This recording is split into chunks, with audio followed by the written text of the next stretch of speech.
Just got an email from the title company. And to clear us on closing and the buyer would like to have an earlier settlement. So I'm gonna call my seller. That means I'm gonna get paid earlier. So I don't know if I have told you guys how I got this lead. It was actually someone who is watching my YouTube video, one of my subscribers, and she happened to be a real estate agent in Texas. So she said she might have a lead for me, and you know, she sent me the information. She gave me a call, and I found out that the seller has not listed with anybody just yet. Please leave your message for... Okay, I'm gonna text her. So I reached out to the seller and I said, hey, you know, I got your information from so-and-so. I know you're moving to Texas, and I know you're thinking about selling your house. And you know, my job is to help sellers sell their house for more than it's worth. I just wanted to know, when are you available to have a meeting? So I scheduled a meeting with her. It took me a few times to do the follow-up, and then I eventually had the time to sit down with the seller. We signed the listing agreement right away, and we put up for sale. And hey guys, welcome back to my channel. So in today's video, I want to do something different. I've done a video that I was talking about your first 30 days as a new real estate agent, and in this particular video I wanted to do a video on your first 6 months as a real estate agent.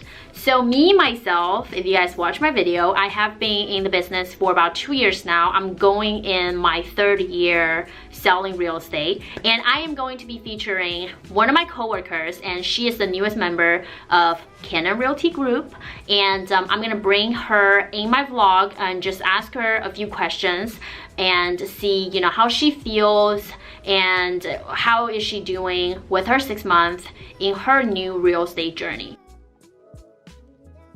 So I'm here with a special guest, but this is my coworker Wendy, and she's the newest member of our company. So you gave me a really like big impression, because if you guys watched my other video, you know I talked about like my first 30 days as a real estate agent. I wasn't featuring her, I was featuring another guy, which he doesn't come here anymore. There was another agent. Yeah, Michael. Yeah.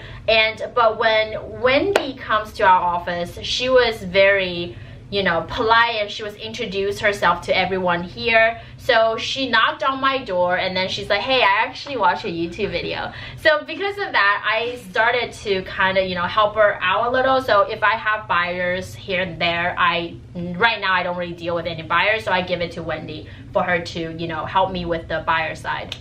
But anyway, so I have a few questions that I'm gonna ask you guys for Wendy, and then after, she's gonna ask me 2 questions in regards to, you know, how to really improve, like as a new agent, what her struggles are. So she's gonna ask her question to me. How long did it take you to make your first commission? So in this company is my second company, so my second broker. So in my first broker, I think I take almost like 4 or 5 months, and then I get my first check. So was your 6 months scary? Like, how does that feel? Actually, just because I'm still part-time agent, so that time I still have some income, so that's make me feel a little better. But yeah, it just make you feel like that's really the career for me to do this. And you have so many questions, so many confused.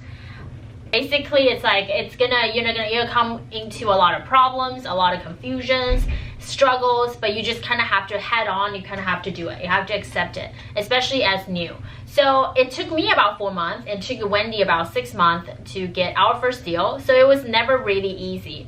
I know Wendy is a part-time agent, and I am full-time, and I get a lot of questions from you guys asking me what to do if I'm a part-time agent. Like, how do I start becoming a full-time? What do I think about being a part-time agent?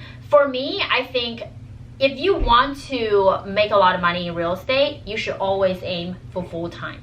So if, let's say you have a part-time right now, I would recommend you get a second job just so you can build up that income a lot faster. So you save for 6 worth of month of income, save it up, and then you come back to the real estate company and you start to really start your year really strong, because then you will be full-time. Question do you have for me for today?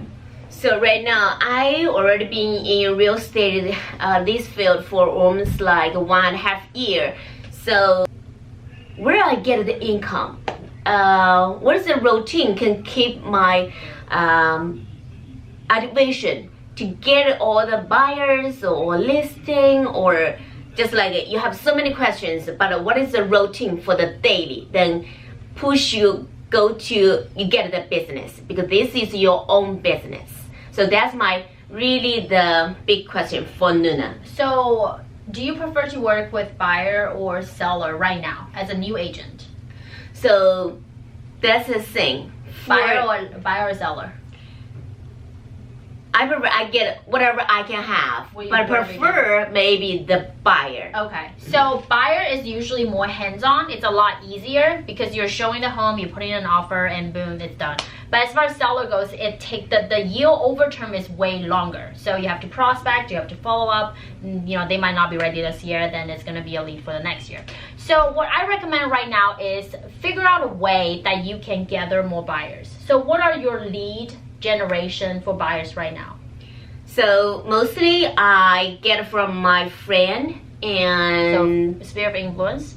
Yeah, my friends and my coworker from my other job over there. I tell my so it's also a sphere of influence. So it's basically, so Wendy basically use sphere of influence, which like a lot of you guys, and then also, you know, get help from the agents in the office.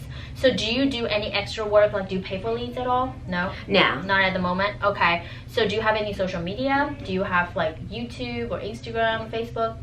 Actually, yeah, I do on WeChat. Oh, WeChat. Okay. Yeah. So WeChat, for you guys who doesn't know, it's an online a software for, it's like a Twitter kind of, but it's in Chinese. Do you go to any church or any like gathering? I know one of our coworkers, Alicia, like she gets a lot of referrals. Okay. She goes to a church.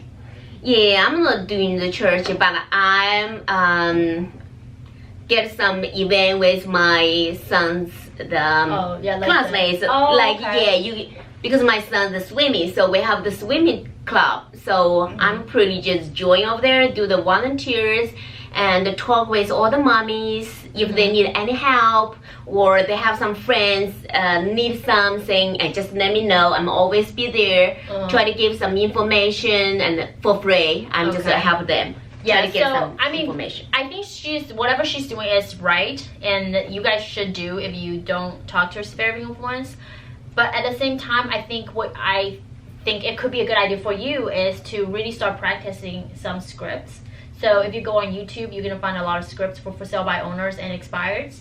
So try to call all the FISBOs that you can find maybe on Zillow. Just kind of, you know, practice the script, see if you can get them to have a meeting with you.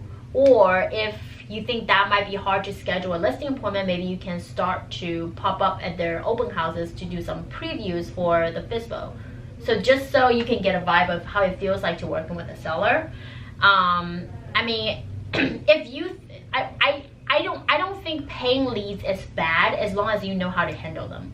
But if you have enough sphere of influence that you are handling right now, then maybe don't pay any leads. But if you feel like you have more time when you're full-time, you have more time on the hands, maybe you can start, you know, paying some leads if you wanted to, and just so you can get more business, you know, that way. Because if you put in the work, you do get money back. Because I've paid leads before, you know, I worked with them before, and then also rentals might help as well. But it's just a very awkward time because you're new, you're also gaining experience. So just don't focus too much on the income side. Focus more on the experience, focus more on building that database, and then also practice. Start to pick up some more listings, you know, prospect, telephone prospecting, and maybe try to get a mojo dollar if that's in your budget. So start doing things that's in your branching more out of your comfort zone.